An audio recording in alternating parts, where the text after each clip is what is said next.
الحمد لله وكفى والصلاة والسلام على سيد الرسل وخاتم الأنبياء وعلى آله وأصحابه الأتقياء أما بعد فأعوذ بالله السميع العليم من الشيطان الرجيم بسم الله الرحمن الرحيم ظهر الفساد في البر والبحر بما كسبت أيدي الناس ليذيقهم بعض الذي عملوا لعلهم يرجعون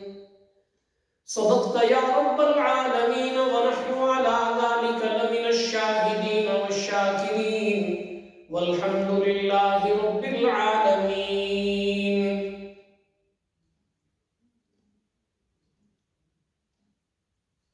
گرامی قدر بزرگوں، دوستوں، بھائیوں، ماں اور بہنوں،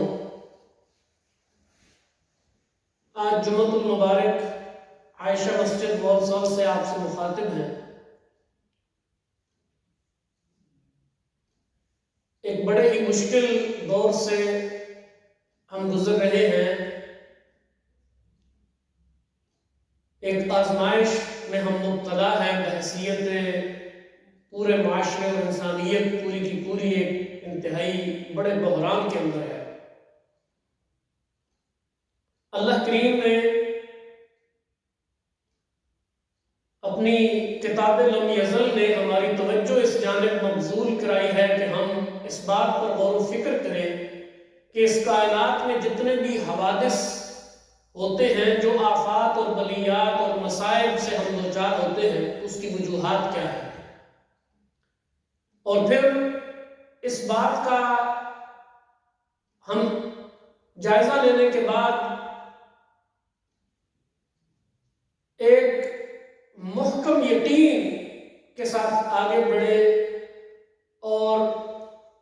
ایک پکا وعدہ اپنے رب سے کریں کہ ہم انشاءاللہ اس کے حضور پلٹ آئیں گے. اللہ کریم نے قرآن مجید کے اندر ایک خاص نقشہ کھینچا ہے جو میں نے آج تلاوت کرنے کی سعادت حاصل کی ہے سورہ روم کی. ارشاد باری تعالیٰ ہے کہ ظہر الفساد فی البر والبحر، خشکی اور تری میں فساد برپا ہو گیا ہے، یعنی پوری زمین فساد سے بھر گئی ہے. کیوں؟ بما کسبت ایدی الناس، لوگوں کے جو کرتوت ہیں، اعمال ہیں، یعنی کسبت ایدی الناس، جو کچھ لوگوں کے ہاتھوں نے کمایا ہے، مطلب ہاتھوں کی کمائی سے مراد خود ہمارے اپنے کرتوت. اور اللہ کریم نے اس بات کا ارادہ کیا ہے کہ لِيُذِيقَهُمْ بَعْضَ الَّذِي عَمِلُوا، کہ انہیں ان کے بعض اعمال کا مزہ چکھائے، لَعَلَّهُمْ يَرْجِعُونَ، شاید کہ تنبیہ ہونے کے بعد یہ لوگ پلٹ آئیں. آپ یقین جانیں کہ یوں محسوس ہوتا ہے کہ یہ آیت، اس کا ایک ایک لفظ اللہ رب العزت نے موجودہ اس جو ہفتے دو ہفتے سے یا مہینے دو مہینے سے جو حالات بنے ہوئے کرونا وائرس کی وجہ سے، بالکل اس صورتحال کو مد نظر رکھ کر جیسے یہ آیت اتری ہے. ظہر الفساد فی البر والبحر، کہ خشکی اور تری میں فساد برپا ہو گیا. یہ بات ذہن میں رہے کہ یہ آیت مبارکہ ایک خاص پس منظر میں نازل ہوئی تھی جب اس وقت کی یعنی نزول قرآن کے زمانے کی دو سپر طاقتیں، دو سپر پاورز آپس میں ایک مقابلے کی کیفیت کے اندر تھیں، اور روم و ایران اس وقت کی دو بڑی پاورز یہ آپس میں مقابلے میں تھیں اور جنگ ان کی جاری تھی. پہلے رومنز نے ایرانیوں کو مارا، لیکن پھر ایران مار دھاڑ کرتا ہوا بالکل جو ہے وہ قسطنطنیہ جو کہ رومن امپائر کا کیپٹل تھا وہاں تک جا پہنچا، اور کسرا ایران نے بڑے غرور اور تکبر کے ساتھ کہا کہ کیسر روم کو پا بجولا یعنی زنجیروں میں جکڑ کر، ہاتھوں میں ہتھکڑیاں، پاؤں میں بیڑیاں ڈال کر میرے حضور پیش کیا جائے. اور رومن امپائر سمٹ کر جو ہے وہ قسطنطنیہ تک محدود ہو چکی تھی. ایسے عالم کے اندر یہ سورہ نازل ہوئی اور اللہ نے رومنز کے غلبے کی پیشن گوئی فرمائی. الف لام میم غلبت الروم، کہ رومی بالآخر غالب آئیں گے فی ادنی الارض، یہ قریب کی سرزمین میں. اور اس بات کا مشرکین مکہ نے بڑا ٹھٹھا اور مذاق اڑایا. بہرحال وہ ہمارا موضوع نہیں ہے. میں عرض یہ کرنا چاہتا ہوں کہ زمین و آسمان اور پوری زمین، اس کی خشکی اور تری، یہ ساری کی ساری فساد سے بھر گئی ہے، اور ہر طرح کا انسان جو ہے وہ بد اخلاقی، بد کرداری اور خدا سے بغاوت پر انسان آمادہ ہو چکا ہے۔ انسانی حقوق انہوں نے پامال کر دیے تھے، عورتوں بچوں کی، بوڑھوں کی جان محفوظ نہیں تھی، عزت و آبرو محفوظ نہیں تھی، کسی کی مال و املاک محفوظ نہیں تھی۔ پوری دنیا کے اندر، یعنی دنیا کے ایک بڑے حصے کے اندر تباہ کاری تھی، جنگ تھی، ایک انارکی تھی، طوائف الملوکی تھی۔ ان حالات کا نقشہ قرآن نے کھینچا ہے۔ آپ اگر غور فرمائیں تو اس میٹیریلسٹک یعنی مادی دنیا کے اندر ہم انسان نے مادہ پرستی کی ساری حدیں عبور کر لی تھی، اور اللہ کے دیے ہوئے نظام اور اس کے قوانین سے بغاوت کر کے اپنے جو گھڑے ہوئے قوانین اور اپنے جو بنائے ہوئے نظام ہیں ان کے تحت دنیا کو چلانا چاہتا تھا۔ یہاں بالکل وہی فساد برپا تھا جس فساد کا قرآن نے نشاندہی کی ہے۔ یہاں انسانی حقوق پامال تھے، دنیا کا ایک بڑا خطہ، اس کے انسان اپنے بنیادی انسانی حقوق سے محروم تھے، اور لوگ یہ لاک ڈاؤن کی کیفیت سے دنیا آج واقف ہوئی ہے، ورنہ کشمیری پچھلے کم و بیش 600 دنوں سے جو ہے وہ ان کو یعنی کم و بیش سال کے قریب کے عرصے سے اس لاک ڈاؤن کو فیس کر رہے ہیں۔ فلسطینیوں کے حقوق معطل ہیں، عراقیوں کے حقوق معطل ہیں، افغانی اپنے گھروں کے اندر امن سے نہیں ہیں۔ بے شمار وہ تکالیف جن کا دنیا آج مشاہدہ کر رہی ہے، دنیا کے ایک بڑے حصے کو جبراً ان حالات کے اندر رہنے پر مجبور کر دیا گیا تھا۔ اللہ کریم نے ایک بات کھینچی ہے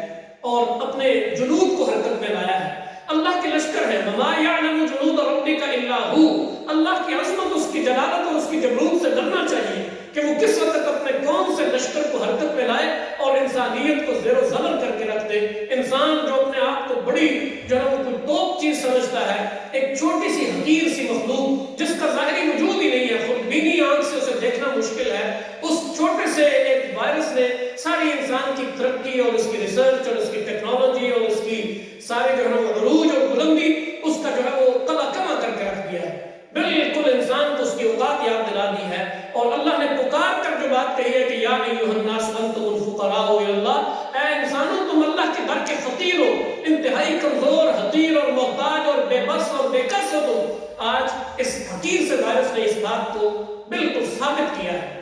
اور آپ اندازہ کریں اللہ کریم نے بارہا انسان کو اس کی طرف توجہ دلائی ہے کہ زمین میں فساد برپا نہ کرو۔ یہ زمین میں فساد کیا ہے؟ اللہ کے قوانین سے جب انسان بغاوت کرتا ہے اور اللہ کے بتائے ہوئے احکامات سے روگردانی کرتا ہے، اس کی منہیات، وہ جو اللہ نے منع کی ہیں چیزیں، ان کے اندر انوالو ہوتا ہے اور پوری طرح سے ملوث ہوتا ہے، تو فساد برپا ہوتا ہے۔ زمین یعنی پورا نظام تلپٹ ہو جاتا ہے۔ فساد کی انگلش آپ کرپشن کہہ لیں، یعنی نظام جس سے تلپٹ ہو جاتا ہے، چیزیں جس سے بکھر جاتی ہیں۔ اللہ نے نصیحت کی ہے کہ وَلَا تُفْسِدُوا فِي الْأَرْضِ بَعْدَ إِصْلَاحِهَا۔ پیغمبر جب آتے ہیں زمین کے اندر اصلاح آ جاتی ہے۔ اللہ کریم کہہ رہے ہیں کہ بعد اصلاحها، جب اللہ کی طرف سے ایک نظام قائم کر دیا گیا، پیغمبروں نے آ کر اس کی تعلیمات پہنچا دی ہے، اللہ نے اپنے صحیفے اور کتابیں اتار کر ایک نظام زندگی تمہیں دے دیا، تو اب اس نظام زندگی سے بغاوت نہ کرو، لا تفسدوا، کوئی جو ہے وہ فساد برپا نہ کرو، اس لیے کہ ان رحمت اللہ قریب من المحسنین۔ اگر تم اصلاح کے اوپر قائم رہتے ہو تو یہ محسنین کا کام ہے، اور اللہ کی رحمت محسنین کے قریب ہے۔ اور پھر سابقہ اقوام کے تذکرے جو قرآن مجید میں ہیں، قوم عاد اور قوم ثمود اور ان سب کے تذکروں میں اللہ کریم نے اس فساد کا ذکر ضرور کیا ہے کہ یعنی جب بھی اللہ کریم نے کسی قوم کے اوپر کوئی عذاب وارد کیا ہے، اس کی وجہ یہ فساد ہی بنی ہے کہ انسانوں نے اپنے رویوں کے ذریعے سے زمین کو فساد سے بھر دیا تھا، تو اللہ کریم نے پھر اس فساد کو ختم کرنے کے لیے جو ہے وہ اپنے کوئی نہ کوئی لشکر اتارا، کسی نہ کسی طریقے سے اپنا عذاب اتارا اور دنیا کو، انسانیت کو آزمائش سے دوچار کیا۔ قومیں تباہ ہوئی، کہا کہ تمہاری تو حیثیت ہی کوئی نہیں ہے، تم تو بڑی کمزور سی جو ہے وہ مخلوق ہو، یعنی انسان کو کہا، اور خود مشرکین مکہ کو بلا خصوص خطاب کر کے کہ تمہاری تو حیثیت ہی کوئی نہیں ہے۔ وہ جو ڈیل ڈول میں، قد کاٹ میں تم سے کہیں زیادہ سربلند تھے، قوم عاد، بڑے عظیم الجثہ لوگ تھے وہ، ان کو اللہ نے جو ہے اتنی صلاحیتیں بخشی تھی کہ تتخذون من سهولها قصورا وتنحتون الجبال بیوتا، پہاڑوں کو گھڑ گھڑ کے اپنے ہاتھوں سے انہوں نے جو ہے ان کے اندر شاندار محلات انہوں نے بنا لیے تھے، لیکن جب اللہ نے ان ان کی پکڑ کا ارادہ سے پہلے انہیں تنبیہ کی کہ وَلَا تَعْثَوْا فِي الْأَرْضِ مُفْسِدِينَ، یہ جو اللہ نے تمہیں قوتیں بخشی ہیں ان کو زمین میں فساد برپا کرنے کا ذریعہ نہ بناؤ۔ آج کے انسان میں بھی بالکل قوم عاد کی طرح اور قوم ثمود کی طرح اللہ کی بخشی ہوئی قوتوں کو اللہ کی مرضی کے خلاف استعمال کرنا شروع کر دیا تھا۔ انسان کا جو ہے وہ دشمن انسان ہی بن گیا تھا اور انسانی حقوق معطل تھے۔ اللہ کریم نے ایک اسی طرح کی تنبیہ نازل فرمائی ہے۔ سابقہ اقوام تو تباہ کر دی گئی ہے، لیکن اس امت کو خصوصی دعا ہے رسول اکرم صلی اللہ علیہ وآلہ وسلم کی، یہ امت اس طرح سے تباہی سے دوچار نہیں ہوگی۔ بہرحال اللہ کریم بار بار ہمیں یہ یاد دلوا رہے ہیں کہ وَلَا تُفْسِدُوا فِي الْأَرْضِ، زمین میں فساد برپا نہ کرو۔ اللہ کریم نے اولو الالباب کی بات کی ہے، اہل عقل و دانش کون ہیں، ان کی صفات بیان کی ہیں سورہ الرعد کے اندر کہ انما یتذکر اولو الالباب۔ پھر الالباب یعنی اہل عقل کی جو نشانیاں بیان کی ہیں ان میں سے ایک یہ ہے کہ جو اولو الالباب ہیں وہ والذین ینقضون عہد اللہ من بعد میثاقہ، یعنی عقل سے عاری وہ لوگ ہیں۔ پہلے عقل والوں کی مثالیں بیان کر دی اور پھر جو اہل عقل نہیں ہے، عقل سے عاری ہیں، سوچ سمجھ سے، فکر سے، غور و تدبر سے کام نہیں لیتے، ان کی مثال بیان کرتے ہو کیا کہ اللہ سے عہد باندھنے کے بعد اسے توڑ دیتے ہیں۔ ہم نے ایک عہد الست کے پابند ہیں، ہم سب عالم ارواح میں اپنے رب سے ہم نے ایک عہد کیا کہ جب اس سے پوچھا الست بربکم، ہم سب نے پکار کر کہا ہے کہ بلا بلا، کیوں نہیں، آپ ہی ہمارے رب ہیں۔ یہ ہے وہ عہد۔ اللہ کہتا ہے کہ والذین ینقضون عہد اللہ من بعد میثاقہ، ایک پختہ عہد باندھنے کے بعد جو عہد توڑ دیتے ہیں وہ اہل عقل نہیں ہیں۔ وَيَقْطَعُونَ مَا أَمَرَ اللَّهُ بِهِ أَن يُوصَلَ وَيُفْسِدُونَ فِي الْأَرْضِ، کہ یہ آپس کے جو رشتے اور تعلق اللہ نے بنائے ہیں، رشتہ داریاں بنائی ہیں، یہ ان کو توڑنے والے ہیں۔ اور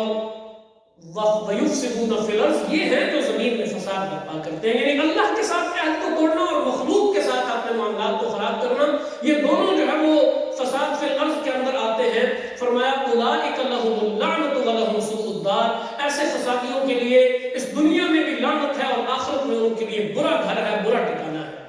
الذین یفسدون فی الارض ولا یصلحون، قوم ثمود کی بات کرتے ہوئے کہا کہ وکان فی المدینۃ 9 رہط یفسدون، وہاں 9 جو ہے نا وہ افراد کا ایک گروہ، یا بعض نے کہا کہ 9 گروہ تھے، 9 جو ہے نا وہ غنڈہ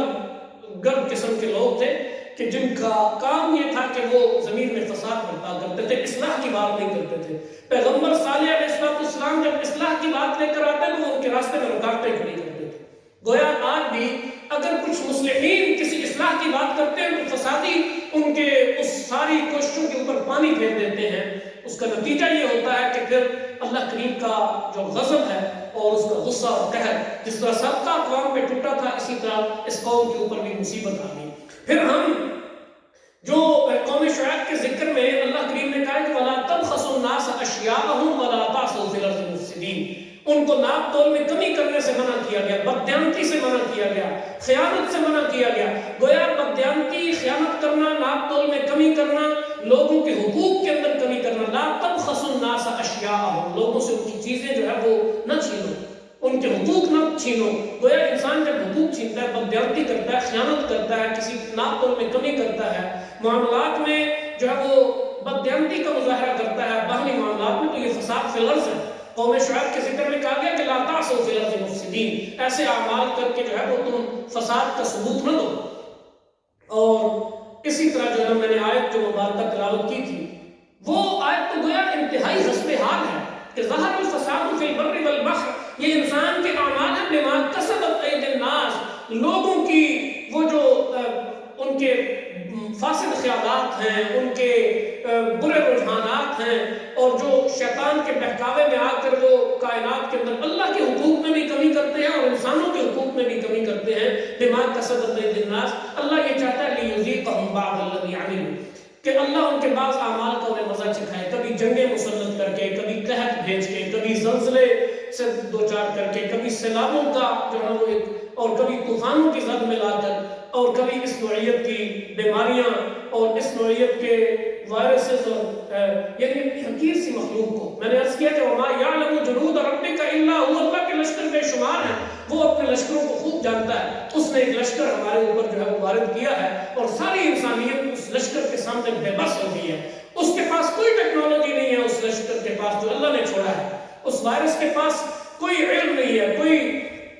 ترقی کی جو ہے نا وہ اس کے پاس مثالیں نہیں. ہم جو بڑے مثالی ترقی یافتہ لوگ تھے, ہم بالکل اس کے سامنے تہس نہس ہو کر رہ گئے ہیں. تو یہ اللہ کی ایک نصیحت ہے انسان کے لیے. اللہ کریم توجہ دلا رہے ہیں انسان کو کہ ابھی بھی وقت ہے, باز آ جاؤ. تم ابھی باز آ جاؤ گے تو یہ تمہارے حق میں بہتر ہے, وگرنہ. اور پھر نصیحت نے کہا کہ لعلہم یرجعون. اللہ یہ چیزیں بھیجتا ہی اس وجہ سے ہے کہ لعلہم یرجعون, تاکہ یہ رجوع کریں, واپس اللہ کی طرف پلٹ آئیں. الی اللہ ترجع الامور, الی اللہ ترجع الامور,